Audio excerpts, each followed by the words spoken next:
কিছুদিন বাদেই পহেলা বৈশাখ। এটা আমার লাইফের ফার্স্ট পহেলা বৈশাখ। যে পহেলা বৈশাখের জন্য আমার মনের মধ্যে কোনো ফিলিংসই নেই। নতুন জামা কিনবো, কোথাও একটা ঘুরতে যাব, আনন্দ করব, কোনো ফিলিংস নেই মনের মধ্যে। কিন্তু একটা সময় ছিল পহেলা বৈশাখ আসার আগেই অনেক এক্সাইটেড থাকতাম।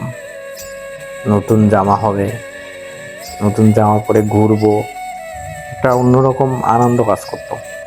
সেই জিনিসটা না ভিতর থেকে চলে গেছে। এখন টাকা আছে, টাকা নিজে ইনকাম করি, কিন্তু আনন্দ খুঁজে পাচ্ছি না। যখন ছোট ছিলাম তখন সবাই বলতো যে সময় চলে যায় সে সময় আর কখনো ফিরে পাওয়া যায় না। কথাটা তখন বিশ্বাস করতাম না, বিশ্বাস হতো না। তখন ভাবতাম যে সময় চলে যাবে, পরবর্তী সময় মনে হয় অনেক ভালো হবে। কিন্তু এখন সেটা বুঝতে পারছি যে সময় যায় সেটাই ভালো সময় থাকে। এর জন্য যে সময় তোমার এখন আছে বর্তমান, এই বর্তমানকে সুন্দরভাবে উপভোগ করা শেখো।